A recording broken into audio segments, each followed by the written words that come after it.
So look at that verse again. It says, God did not lead them by way of the land of the Philistines, although that was near. So here's the thing. He's promised them a new home. God could have, because God is all powerful, God could have teleported them there, which would have been kind of cool, right? Could have beamed them there, transported them there. Would have been neat, would have been a lot easier, right? How much easier would that have been? Like if you know the story of what happens over the next 40 years, like if God had just sent them to the promised land like that, man, they would have been spared a lot of drama. A heck of a lot of drama. It would have been so much easier. But God doesn't transport them, teleport them there. What does he do? He tells them to walk. To walk. There's no planes, no trains, no automobiles. They've got to walk. There's babies and infants in the crowd. There's senior citizens in the crowd. Pregnant women in the crowd. This is a hard walk over rugged terrain in what is an extremely dry, arid climate. This is not an easy stroll. And to make it more difficult, not only does God tell them to walk, he has them go the long way. He doesn't lead them on the short route. He leads them on a long, scenic route. But look again at that verse. Here's the key of that verse. It's God who leads them.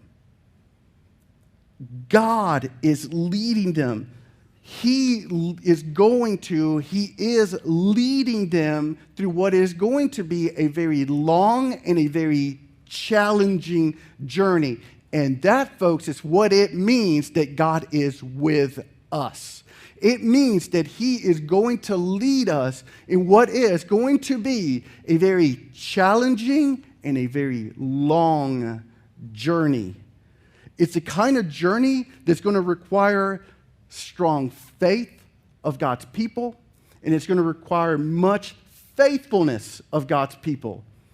It's the kind of journey that's going to require for you to pick up your right foot and take a step, pick up your left foot and take a step, because that's how walking works, right? One step at a time, even when you're tired and you're weary and you're worried and you don't want to. It is a long, difficult journey. And yeah, there's an end goal, an end place that we're getting to that God has promised. And guess what? We're not getting there anytime soon. It will not come quickly or as quickly as we might hope or want or desire. That is what it means that God is with us. Long, difficult journey, and it takes a long time to get where it is that God is getting us to. And that flies in the face of 21st century Americans. Why? Because our U.S. culture teaches us instant gratification. We want what we want when we want it. You know what? I want today, yesterday. And the reason I want what I want today and I want it yesterday is because today I want to make sure that there's room for what I'm going to want tomorrow. Because the truth is, I want what I want before I want it, so I don't have to wait for it. True?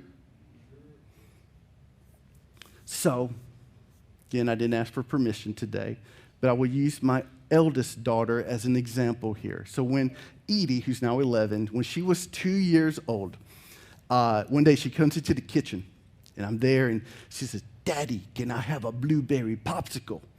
And I'm like, "Sure, Edie, absolutely." So I go into the freezer, and I take out the assorted popsicle box, and I look in there, and there aren't any blueberry popsicles.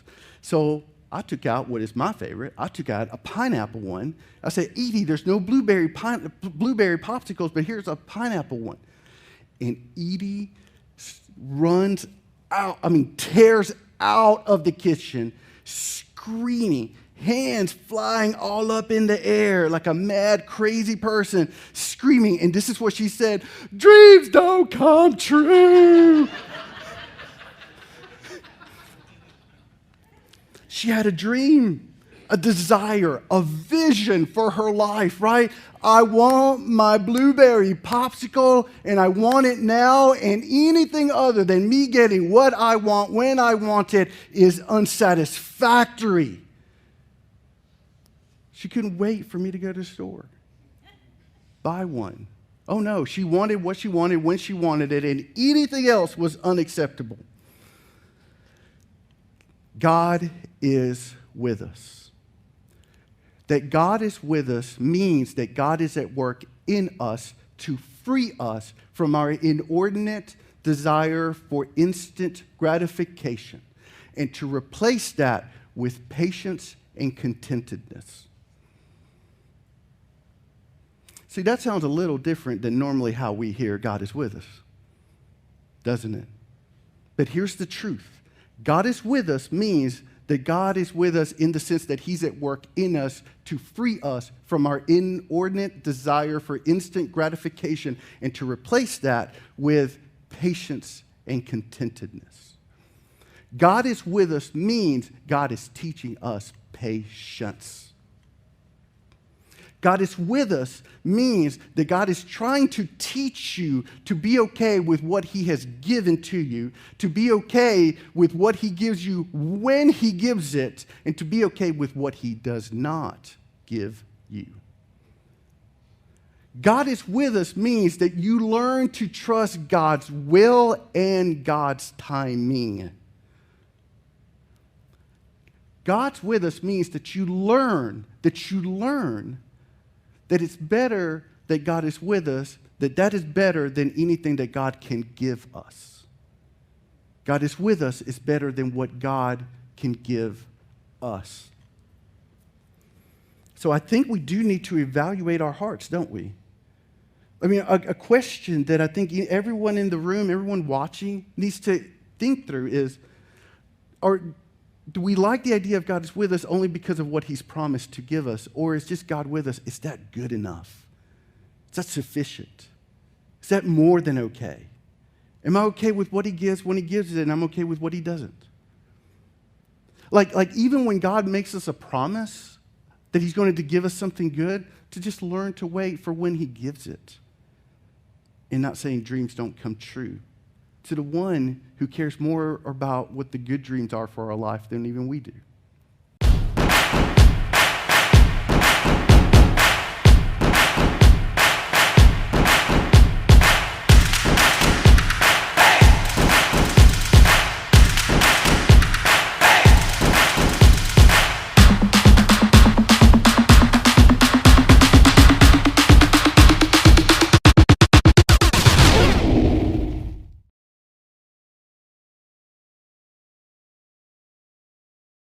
No.